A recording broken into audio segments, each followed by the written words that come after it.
안녕하세요. 산부인과 의사 황인아입니다. 저는 지금 분만을 하고 있지 않지만 분만을 어떻게 하는지 그리고 분만하는데 어떤 것들이 필요한지 분만이라는 것이 얼마나 위험하고 무서울 수 있는지 잘 알고 있어요.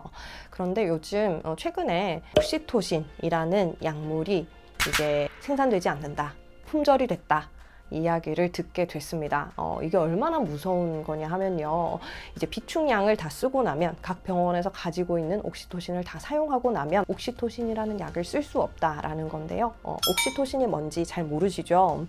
옥시토신이라는 거는 이제 산부인과적인 면에서만 이야기를 한다면 자궁 수축을 유발하는 약물이다 라고 생각을 하시면 됩니다. 이게 자궁 수축을 유발한다는 거는 자궁이 분만을 할 수 있게 자연스러운 그런 진통을 겪을 수 있게 그런 진통을 시작하게 해주는 역할도 하고요. 그리고 출산 후에 자궁이 잘 수축을 해야 피가 나지 않고 이렇게 잘 지혈이 될 수가 있어요. 우리가 출산 후에 자궁이 수축하지 못하고 훅 풀어져 버리면요. 거기서 피가 정말 콸콸콸 납니다. 끝도 없이 나요.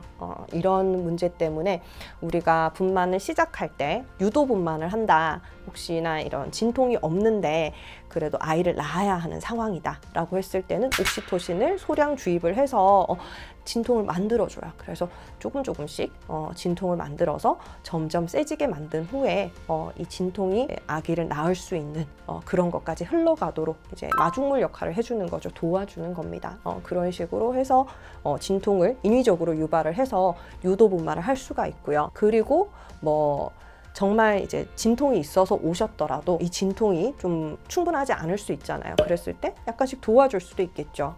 그리고 마지막으로 아기를 다 낳은 후에 자궁이 잘 수축해서 피가 나지 않게끔 이제 아기가 태어났으니까 과도하게 수축을 해서 아기가 문제될 일은 없는 거죠. 그때는 정말 옥시토신을 풀로 쫙 틀어줍니다. 그래서 자궁이 정말 원활하게 수축을 할 수 있게 만들어주는 거예요. 그런데 이 옥시토신이 없다 라고 한다면 첫 번째는 우리 유도 분만을 못합니다. 제왕절개를 하는 분들을 제외한 모든 분들이 진통이 오기까지 기다려야 돼요. 40주가 됐는데 진통이 없어요. 한번 기다려 봐야 됩니다.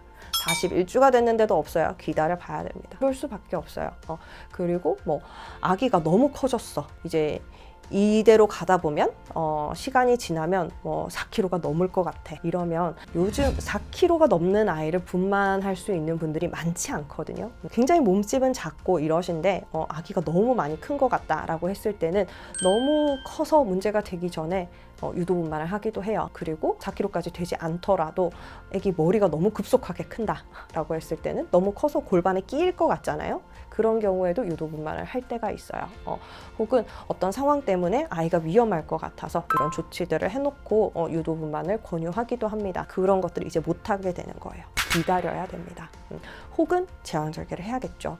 그런데 우리가 자연 진통이 잘 와서 어찌어찌 분만을 잘 했어요. 그런데 자궁 수축이 되어야 피가 안 날 거잖아요. 우리는 이제 루틴으로 그거를 자궁 수축도 잘 시켜주고 이런 출산 후에 출혈을 최소화하기 위해서 회복을 좋게 하기 위해서 무조건 옥시토신이라는 약물을 출산 후에 쓰고 있어요. 그런데 그게 없어진다라고 한다면 출산을 하고 나서도 자궁 수축이 되지 않고 풀어져 버릴 그런 가능성이 높아지는 거죠. 그리고 이런 상황이 발생을 했을 때 우리가 어떤 조치를 할 수 있냐 하면 자궁을 적출하는 거 밖에는 없어요. 우리가 자궁 수축이 좋은데 그래도 피가 난다라고 했을 때는 여러 가지 자궁으로 가는 혈류를 막는다든지 이런 시술들을 또 해볼 수가 있어요. 그런데 자궁 수축이 아예 되지 않는 상황에서는 제일 좋은 방법은 자궁 적출입니다. 그러면 내가 첫째를 낳았어. 그리고 둘째 계획이 있단 말이에요. 그런데도 자궁을 떼버려야 될 수도 있는 거예요. 그러면 내 생애에 둘째는 없겠죠. 그런 위험성을 안고 가는 거예요. 옥시토신이라는 약물이 왜 품절이 됐을까요? 굉장히 쌉니다. 이 약은 굉장히 저렴한 약이에요. 약이 여러 가지 이유에 의해서 가격이 결정이 되겠지만 너무 싸게 잡아놨어요. 우리나라는 어떤 약의 그런 수가를 정부가 정합니다. 이 약은 얼마로 해? 라고 정해놔요. 그러면 아무리 이 약이 희귀해지고 이 약을 뭐 잘 생산을 하더라도 이 약의 약가는 무조건 얼마라고 정해져 있는 거예요. 몇십 원부터 몇백 원까지 다양하게 있어요. 그런데 이런 약물이 굉장히 필요함에도 불구하고 시장에는 그게 있잖아요. 수요와 공급의 법칙이 있습니다. 수요는 계속해서 떨어지고 있죠. 분만을 적게 하잖아요. 수요도 떨어지고 있고 공급은 다시 늘어날 일은 없겠죠. 그런데 수요가 그래도 떨어졌지만 어느 정도는 유지가 되잖아요. 그래서 이 사람들은 계속 이 약을 필요로 하는데, 그렇지만 그전에는 적은 수까지만 박리담회처럼 많이 팔아서 이거를 유지하던 제약사들이 이걸 할 수가 없게 된 거예요. 적게 생산해서 적게 파는 거.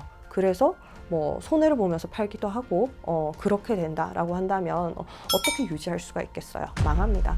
그러니까 이런 약들이 우리가 꼭 필요하다고 생각하지만 의사들이 꼭 필요해서 쓰고 싶지만 너무 저렴해서 문제가 되는 약들은 시장에서 점점 사라지고 있어요. 그래서 한동안 품절이 돼서 못 쓰던 약들 계속 생산이 안 되고 있고요. 이게 지나가면 괜찮겠지라고 생각하던 것들도 영원히 못 쓰게 되는 약들이 있어요. 제가 굉장히 즐겨 쓰고 좋아하던 약들 중에서도 품절이 되어서 더 이상 못 쓰는 약들이 있습니다.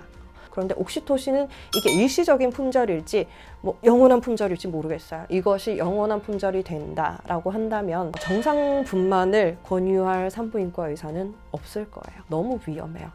우리가 산부인과에 대해서 요새 누가 애를 낳다가 죽는가라고 생각을 하시잖아요. 요즘은 뭐 의술도 발달하고 과학이 발달했으니까 사람이 애를 낳다가 죽지는 않겠지, 이렇게 젊은 사람이 죽지는 않겠지라고 생각을 많이 하시는데요. 사실 분만이라는 과정은 우리가 막 노력을 해서 이렇게 만들어낸 것뿐이지 실제적으로는 굉장히 위험한 과정입니다. 그래서 이런 위험성들을 최대한 줄이기 위해서 의사들이 개입해서 여러 가지 노력을 하고 있는 거고요. 이런 부분에서 가장 중요한 무기 중에 하나인 옥시토신이 없어지게 된다면 우리는 큰 무기를 잃게 되는 거고요. 그리고 어떤 상황에 환자가 빠졌을 때 이거를 도와줄 수 있는 방법이 없게 되는 거예요. 굉장히 위험할 수 있어요. 그래서 이런 것들에 대해서는 너무 정부가 이 가격을 컨트롤하지 않았으면 좋겠다라는 생각까지도 들어요. 그런데 뭐 제 돈은 이런 거니까 그런데 이제 너무 답답한 거죠. 이제 애는 어떻게 낳을 것이며 계속해서 이제 분만을 장려를 하고 있잖아요. 아기 많이 낳으라고 얘기를 하고 다자녀면 혜택을 주겠다. 난임 시술을 보조해 주겠다. 그리고 심지어 난임 시술을 하기 전에 그냥 미혼 남녀들에게도 어떤 산부인과 검사나 이런 것들을 정부에서 지원을 해주겠다라고 하고 있어요. 그런 식으로 막 이제 출산을 장려를 하잖아요. 그런데 출산을 하는 방법 자체는 우리가 꼭 써야 될 약도 쓰지 못하는 이런 상황이 된 거죠. 산부인과 의사로서는 굉장히 무서운 일이고요. 누가 어떻게 죽어나갈지 모르는 일이라는 생각이 들어요. 살려놔도 자궁이 없어지면 그 사람의 삶이 어떨까요? 아기를 낳다가 죽지는 않지만 죽을 수도 있죠. 아기를 낳다가 죽을 수도 있어요. 출산의 과정은 피가 진짜 많이 납니다. 우리 뭐 전체 모든 과들이 하는 수술 중에서 산부인과 수술이 피가 가장 많이 나요. 제왕절개 기본적으로 되는 출혈량이 있고요. 분만하면서도 기본적으로 나는 출혈량이 있습니다. 조절이 안 되면요, 환자 출혈량이 뭐 수혈하는 양이 5리터가 돼요. 5리터면 내 몸의 피를 다 바꾸는 거라고 생각을 하시면 돼요. 있는 거 다 빠져나가고 새로 채워 넣는 건데 그걸로도 부족한 거예요. 그래서 이런 출산을 할 때 출혈이나 이런 거에 대해서 대비가 좀 잘 돼야 할 것 같고요. 앞으로 출산을 하실 많은 분들은 여기에 대해서도 좀 생각을 하고 계실 필요는 있을 것 같아요. 모든 분들이 그래요. 아기를 출산하기 전에는 출산의 고통 이런 거를 모르죠. 그거를 생각하고 임신을 하지는 않습니다. 그렇지만 지금은 이제 생각을 좀 하셔야 될 때예요. 나는 이제 자연분만을 안 하는 게 안전하겠구나 라는 결심까지 하시고 제왕절개를 하실 수도 있다라는 생각을 하시고 임신을 하셨으면 좋겠습니다. 물론 제왕절개가 굉장히 위험하다 이런 건 아니에요. 그렇지만 제왕절개로 꼭 낳지 않아야 될 사람들도 모두 수술적인 분만을 하게 되면 그건 나름의 리스크가 있는 거고요. 통증에서 회복하는 거나 이런 것들도 좀 힘드실 수 있겠죠. 어쨌거나 지금 이제 분만을 하시고 있는 선생님들이 그래도 좀 적합한 해결책을 잘 모색을 하셔서 환자도 안전하고 본인도 안전하게 지킬 수 있는 방법이 있었으면 합니다. 너무 저는 깜짝 놀라고 안타깝기도 해서 이번 영상을 찍어봤어요. 끝까지 봐주셔서 감사합니다. 다음 시간에 봬요. 바이바이.